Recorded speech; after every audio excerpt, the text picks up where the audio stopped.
디딤돌 대출 또는 버팀목 대출을 받은 건강보험 지역가입자의 건강보험료가 줄어들게 됩니다. 2022년 9월부터 시행된 주택금융부채 공제 대상에서 제외되었던 디딤돌 대출과 버팀목 대출이 2024년 5월 21일부터 적용 가능해집니다. 오늘은 그 내용에 대해 알아보겠습니다.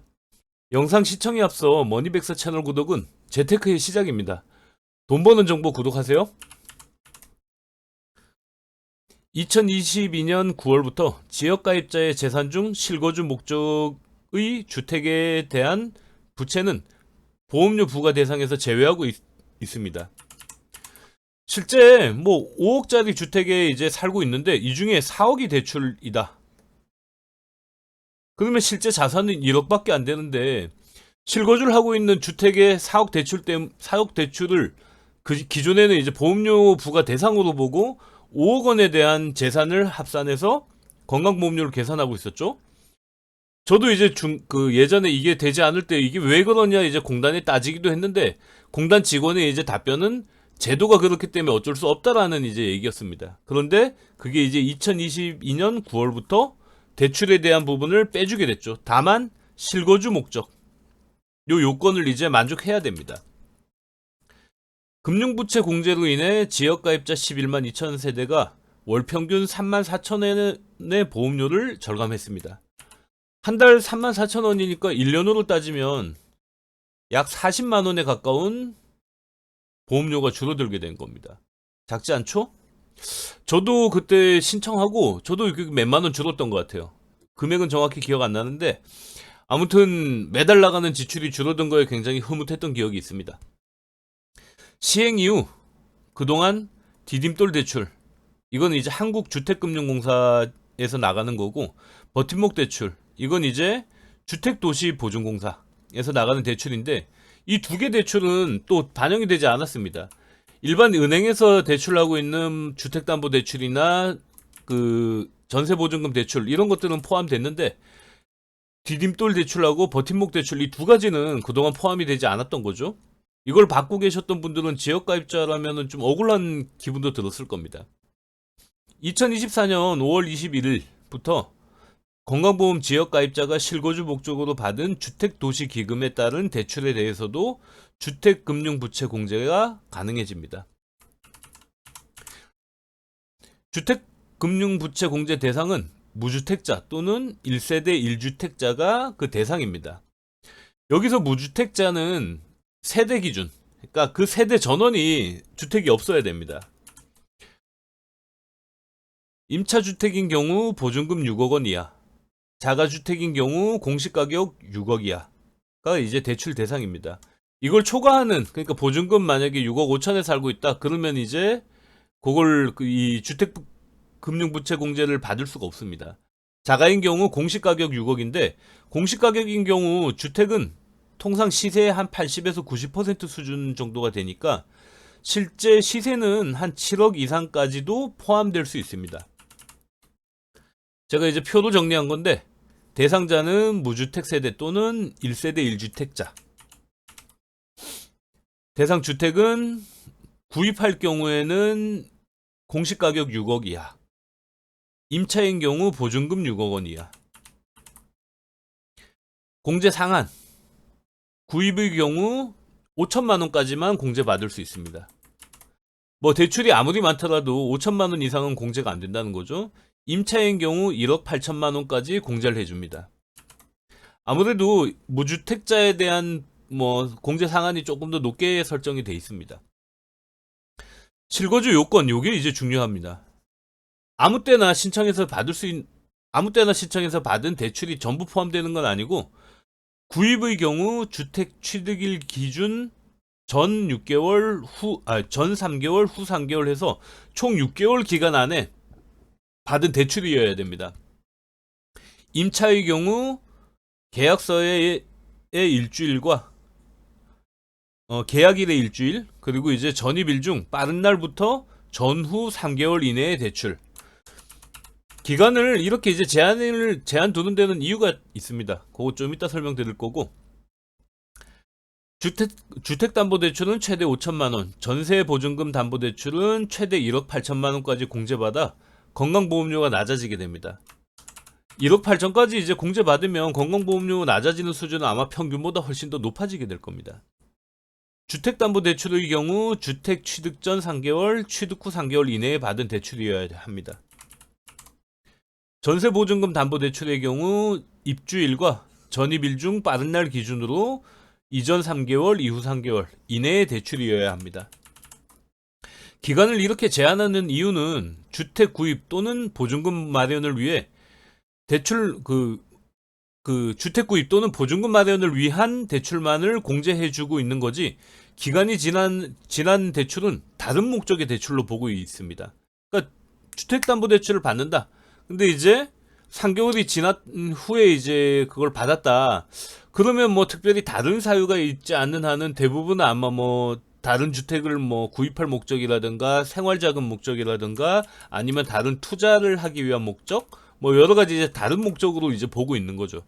그래서 이 기간 내에 받은 대출이 주택금융부채 공제 대상이다 라는 점 꼭 알고 계셔야 됩니다. 1금융권, 2금융권, 그리고 3금융권까지 주택담보대출, 그리고 이제 전세보증금 대출, 이게 뭐 금융권에 상관없이 모두 이제 대상이었습니다. 여기서 디딤돌 대출하고 버팀목 대출 요 두 개만 이제 빠져 있었던 거죠. 금융기관 등에서 대출을 받아 기존 부채를 상환하기 위한 대환대출도 인정하고 있습니다. 대환대출은 내가 이제 뭐 A은행에서 금리를 5%에 쓰고 있는데 B은행이 이제 금리가 3%야.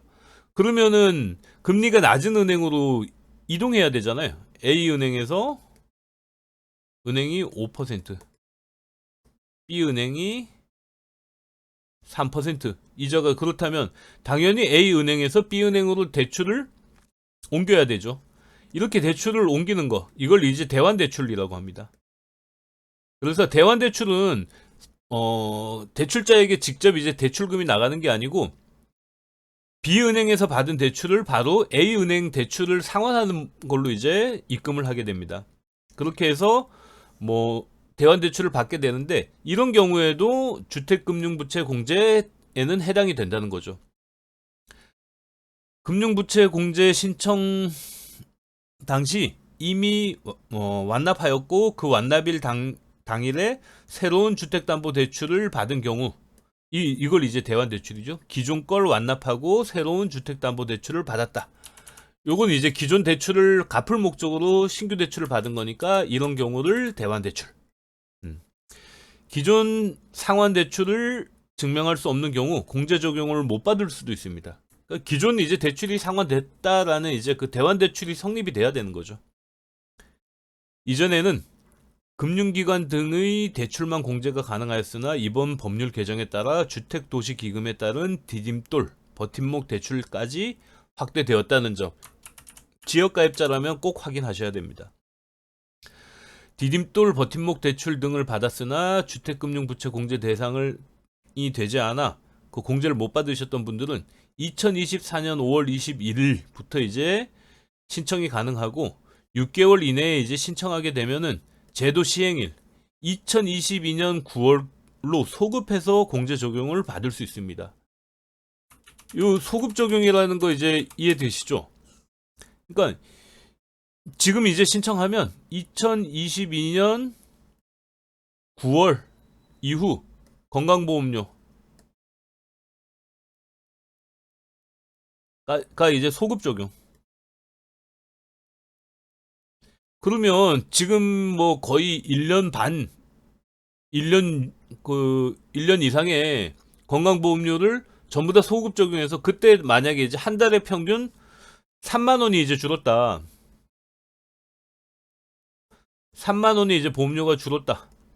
라고 하면은, 만약에 지금 뭐 이게 제도가 9월부터 한 18개월 정도 지났다. 라고 하면은 54만 원을 돌려받을 수 있습니다. 이걸 돌려받고 앞으로 낼 보험료는 3만 원이 줄어들고, 이거 꼭 신청하셔야겠죠. 혹시라도 뭐 지역가입자인데 디딤돌 대출, 버팀목 대출을 받고 계신 가까운 분들이 계시면 요 영상을 공유하시거나 이제 꼭 알려주셔야 됩니다. 2022년 9월부터 소급 적용을 받으면 꽤 많은 보험료를 환급받을 수 있습니다. 만약에 한 달에 한 5만 원 정도가 줄어들었다 그러면은 그때부터 해가지고 한 대략 한 18개월 정도 될 것 같으니까 꽤 되겠네요.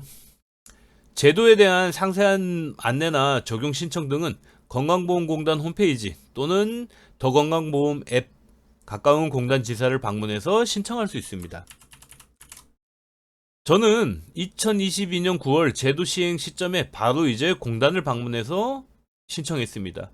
서류만 미리 확인하면 뭐 어렵지 않습니다. 대부분은 공단에 가서 공단에서 이제 이미 뭐 자료가 이제 조회되기 때문에 크게 할 건 없는데 제출해야 될 서류는 좀 있죠. 주택금융부채 건강보험료 공제신청서 요걸 이제 작성하셔야 됩니다. 요거는 뭐 이제 건강보험공단 자료실에 가도 있고 아마 이 파일명 이걸로 이제 그대로 검색하시면 아마 여기저기 올려놓은 파일이 있을 거예요. 제 블로그에도 올려놓긴 했는데 그리고 이제 방문하실 때 신분증 요거는 꼭 가지고 가셔야 되고요. 그리고 이제 뭐 요런 임대차 계약서나 요런 걸로 내용을 확인해야 되고 그리고 부채증명서나 요런 것들 하면 되는데 제 기억에 이 부채증명서나 이런 걸 직접 제출하지 않고 아마 본인 신용 그걸 그 조회 동의를 해가지고 거기서 조회를 해갖고 뭘 해결했던 것 같은데 이거는 공단에 방문하시거나 신청하기 전에 공단에 한번 확인해 보세요.